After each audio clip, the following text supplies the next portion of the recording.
Am I the a-hole for telling my mom I want to keep her from my dad when she asks why I don't try to integrate my step and half siblings into my life more? My parents are divorced. It happened when I, 16 female, was 7 years old. I remember back then that money was bad, and I learned pretty soon after that my mom was terribly financially irresponsible. The cause of the divorce was she took out a secret credit card and racked up debts behind my dad's back. And then when he found out, she refused to get help or get another job to pay off the debt. She has always had a thing for nice jewelry. Life with my mom was very tough. We were homeless on her time, and we would go from place to place. My dad had temporary custody of me for a while until she found a place, but then she would overspend and miss rent, so we moved around a crap ton. She met her husband when I was 9, and he had an 8-year-old son and a 6-year-old daughter, and together, they were really freaking bad with money. My dad ended up with temporary custody of me again because they blew $10,000 on a wedding when they didn't even have $500 in savings combined and had no help from family to pay. They had a baby while dealing with the debt, and then another after she got some more custody of me, and then they had a third. So full-time, they have 5 kids in the house, 6 with me. They're forced to move a lot, and because of their spending, the kids don't have a lot of stuff. I spend Fridays and Saturdays there once a month, and an occasional midweek dinner. My step and half siblings all want more time with me. They have asked to come home to my dad's with me. Sometimes they will try to interact with him and ask to be included in stuff, and my mom always tries to get my dad to include them, but he says no. The other night, she called and asked why I didn't try to include them more. I told her it was because I want to keep her from my dad, that she left him picking up some pretty crappy pieces, and he shouldn't have to make up for her actions again with her kids who were nothing to him. That my dad has done his very best to give me the stability she won't, and the least I could do is spare him from dealing with her again. She's still ranting at me for what I said. Am I the a-hole? Now for the top comments. Not the a-hole. They're your siblings. They're not your children. If they want more time with you, then they can ask to have you around more. Your mom can rant and rave all she wants, but you're setting a healthy boundary. If she doesn't like it, she can get over it. I honestly wouldn't be surprised if they either know how crappy their living situation is and are curious about what your life is like with your dad, or mom could be telling them to try to stay with you and dad because she wants some relief. Regardless, not your problem for setting a clear boundary. Yeah, I don't think it's so much they want to spend more time with Opie, but that they are desperate for stability her dad provides. I feel really badly for those kids. Of course, they want to spend time in a more stable environment Opie has access to. But this is not Opie's problem to solve, nor her dad's responsibility. Not day-hole. You are remarkably well-adjusted for what you've experienced. Not day-hole, Opie. You've pretty much handled this as well as anyone could be expected to. I applaud you for your efforts to keep things in perspective and behave accordingly. As far as your mother is concerned, if she refuses to dial down her efforts to change her mind on the issue, you can always point out that you're now old enough to decide where you permanently reside, including visitation, and that her behavior is not helping her case. Not stay home. They're not your dad's children, so there is no reason why they should be included. Included in what? It almost sounds like your mother is trying to leech more off your dad. Next story. Would I be the a-hole if I, 30 male, don't invite my step-siblings, 19 female, 20 female, 23 female, and 25 male, to my vacation home? My mom married her now husband when I was 25. I'd only met her then husband once before the wedding, because I lived on the other side of the country and it was an especially busy year for that year. My impressions after having met him that one time were anything but positive. However, I felt it was nothing to worry about and not really my business, as my mom's choices are her own. And how much of an impression can you really get meeting someone once? Then a few days before her wedding, I met the rest of his family, and it reaffirmed my initial feelings about the guy. His groomsmen and him were dressed as a biker gang as a theme. His oldest daughter actively tried to get me in front of my girlfriend who I brought as a date, and his other 2 daughters had to stay home as the wedding was child-free. The entire wedding was a debacle, as pretty much everyone on my mom's husband's side of the invitees were wasted. His daughter was caught having activities with a good friend of my new stepfather, who was at least 2.5 times her age in the bathroom, which almost caused a fight. Mom went home almost in tears, which is when they had another surprise. My 2 new stepsisters decided to have a party of their own, which resulted in half the house being trashed, a bunch of stuff missing, and a lot of beds were being occupied by, shall we say, other people. Suffice to say, we had to kick a bunch of people out of the house. Me and my girlfriend ended up staying in a motel and went home the next day. The only decent person in that family was the son, as he seemed to be embarrassed the entire day. Poor kid. It didn't improve much from that point onwards. The oldest daughter never gave up her weird infatuation with me, which made every visit extremely weird. Not a single visit went by without at least someone being wasted. And making it even worse was my mom really pushing for me to accept these people as family. That led me to distancing myself and visiting at most once a year. Meanwhile, I am very close with my dad, his wife, and her kids. Skip to these days. I bought a vacation home and ended up inviting my dad, his wife, and her kids along with my girlfriend and her family. We had a great time, and it was a welcome change from not having been able to take a vacation in a while. My mom ended up seeing a bunch of pictures of the vacation on my girlfriend's social media. I don't use social media. And inquired when we were gonna ask her to come. And, well, there is the issue. I would love to invite my mom and a bunch of extended family from her side of the family, aunts, uncles, nephews, cousins, etc. But I'm pretty sure my mom will take her husband, which I could deal with. But I have no doubt she'll also want to invite and take along her husband's kids, which, aside from the son, I don't want anywhere even near anything I own. So here I am. Not today, home. I'd be happy to have you and your husband come for a stay, Mom, but I am not inviting your stepkids. Do you remember what happened at your wedding? I do, and every time I've visited, their behavior has made me extremely uncomfortable.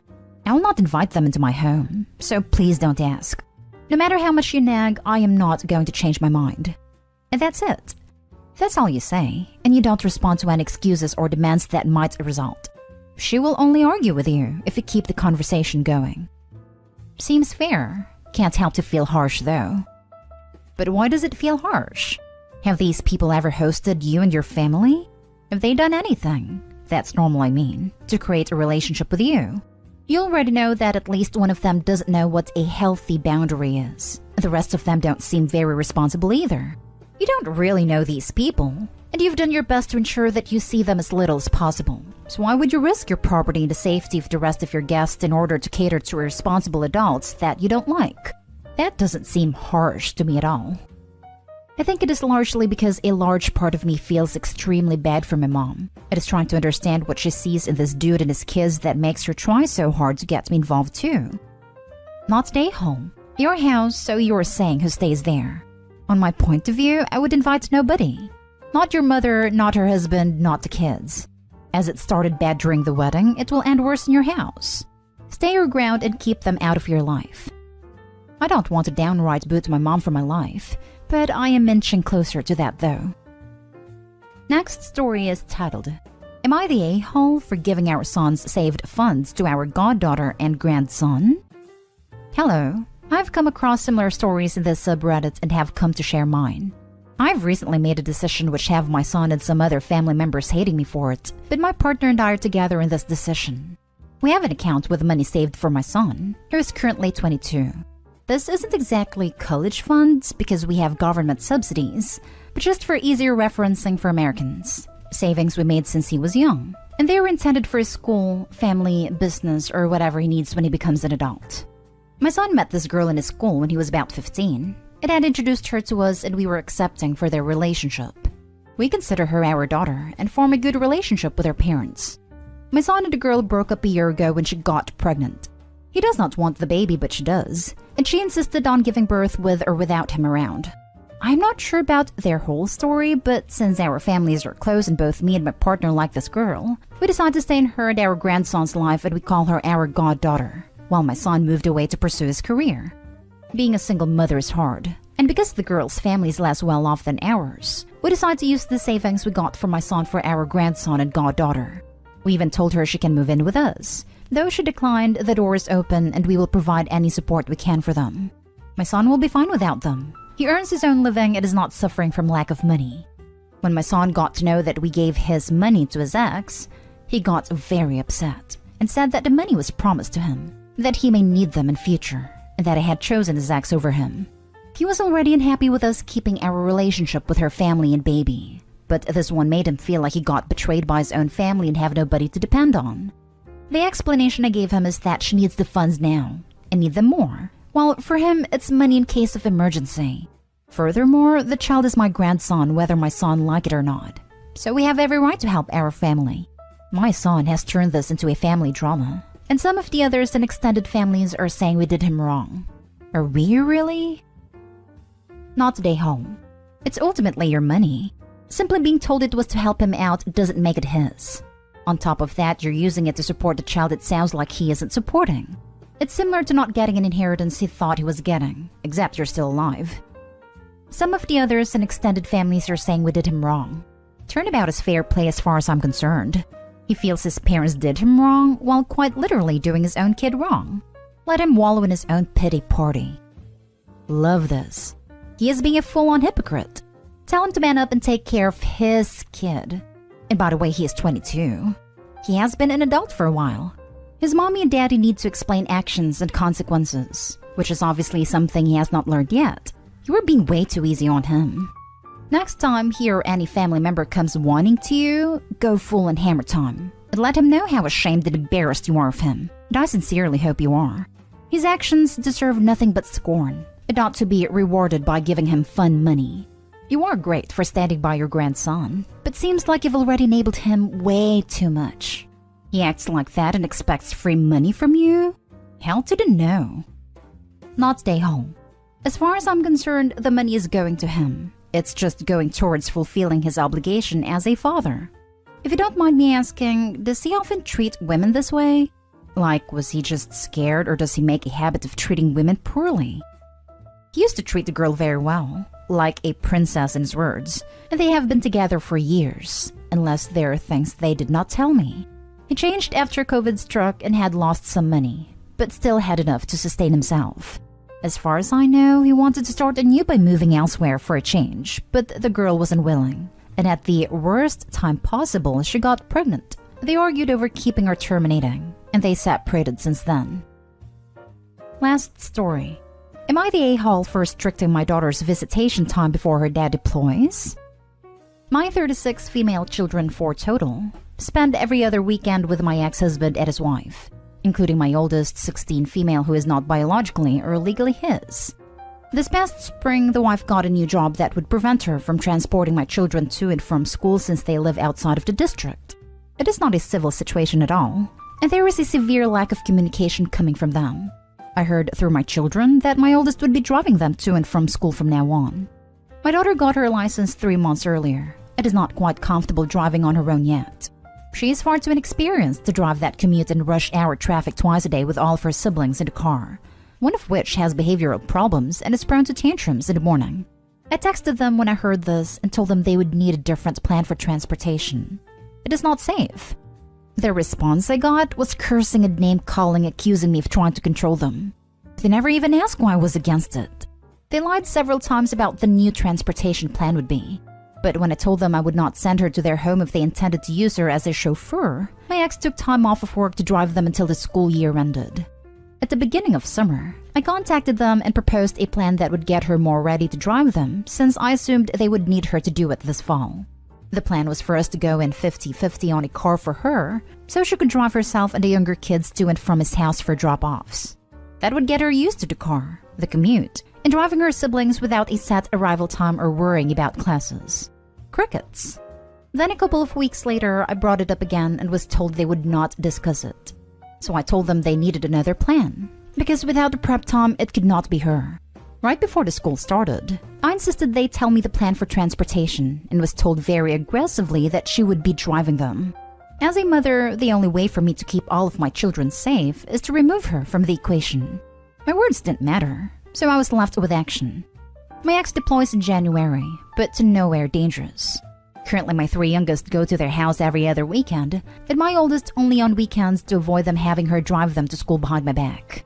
I've spoken with her about the situation, and she understands as she was uncomfortable with the idea to begin with. She has told me that if they told her to drive them, she would feel bad for saying no, and would do it to appease them even if she felt it was dangerous. Now X says I am vindictive, manipulative, and ripping his daughter away from him right before he deploys. Am I the a-hole? If they intended to use her as a chauffeur, this right here is the problem. When you first noted that your eldest is not your ex's biological or legal daughter, my first reaction was, what difference does that make? Is she not part of the family? The rest of your post explains that. No, indeed she's not. They intend to use her as a chauffeur, which is why they don't reply. And when they do, they reply with cursing and yelling and other attacks. Not only do you need to do this to protect your eldest and the rest of your kids, you should think about a modified custody arrangement. This isn't safe, and it sucks for all of them. As it is, you're doing what you can to protect your children, so you are not day hall all the way. Jumping on this to say, depending on where you are, it may be illegal for her to drive them. There are often restrictions for young drivers because they're inexperienced. In my state, someone who is 16 is only allowed to have one person under the age of 16 in the car with them if there isn't someone over the age of 21 with them as well. Definitely not day home. Not day home. Let's either be a master, corporal, or major depending on his status, because that's the kind of bullcrap people with limited power pool. Daughter said she isn't comfortable. End of story. They need to find another solution. Aren't there any buses?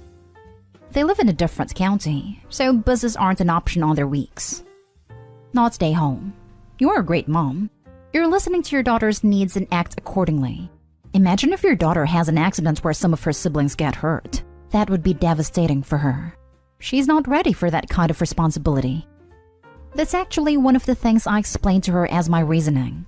I can't put her in the position to have to live with something like that, and I won't. Thank you for seeing that.